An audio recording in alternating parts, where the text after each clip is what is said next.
How to choose and claim a Google Voice number.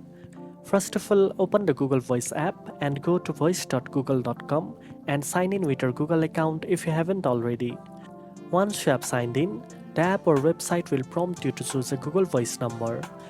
Tap Source and enter your city name or area code.